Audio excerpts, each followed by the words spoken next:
Harare City Council, through corrupt means, some councillors in Harare City Council working in cahoots with some officials were sold pieces of this piece of land first as stands. Then we stopped it. Then they wanted now to say we want to build a cemetery there, which we also then stopped. So it has been stopped. It's not continuing. It has been stopped. Then Latwell wanted to find out the relationship between the local government and the local authorities.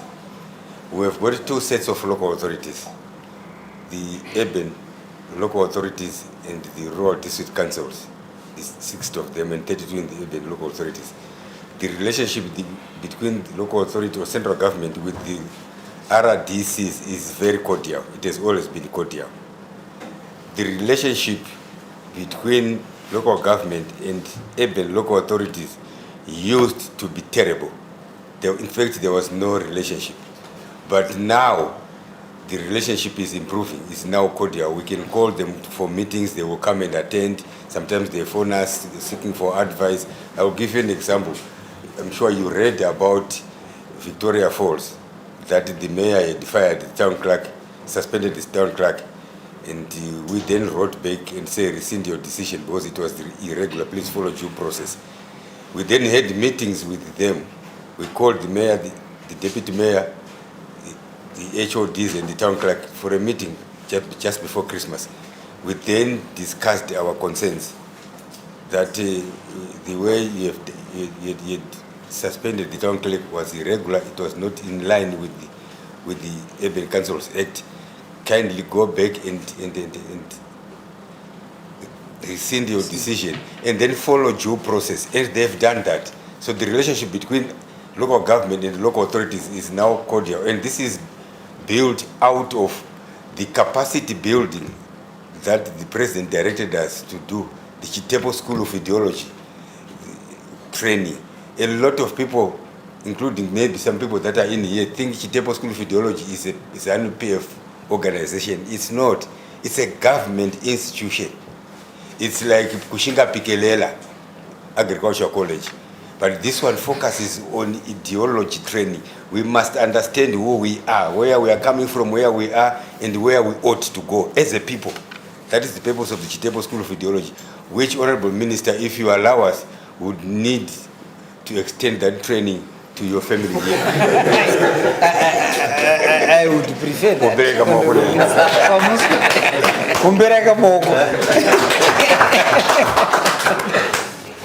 So the relationship has improved tremendously, I must say, between the mayor is now free to phone me if on a weekend. Minister, can I have a meeting with you? There are a few issues that I want to share with you. And we meet without fear of him being victimized by where he comes from.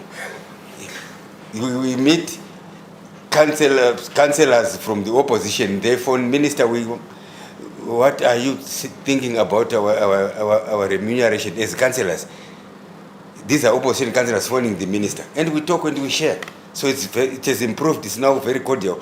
Even His Excellency, in his closing remarks last year, in the last cabinet meeting, he actually confirmed that he is pleased and is observed that there is now a mindset shift from our local authorities in terms of how they are relating with central government and how they are discharging their duties.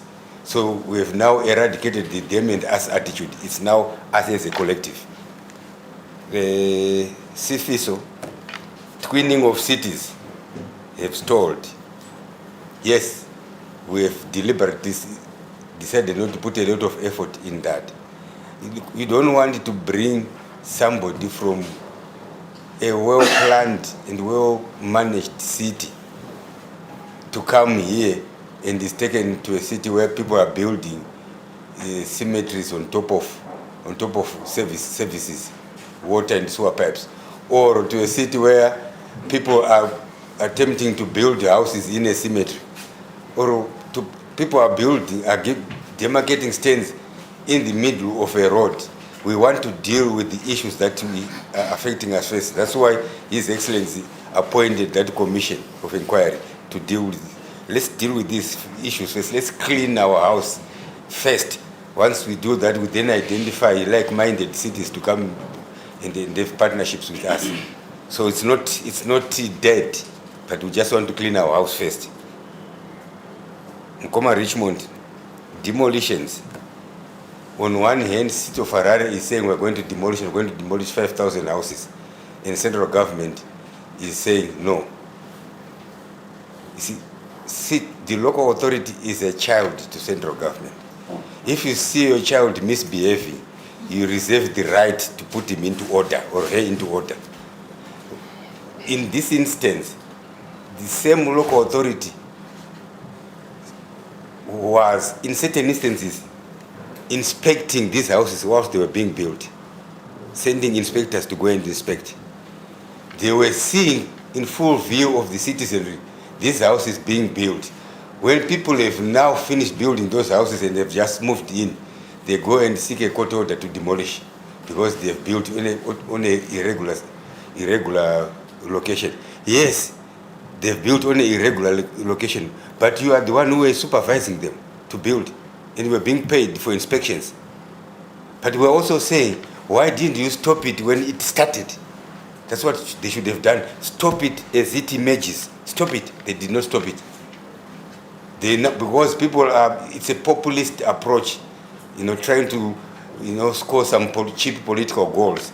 Somebody then went to media and say, we are now armed with a court order, we're going to demolish. I mean, we are human beings. We must be morally correct.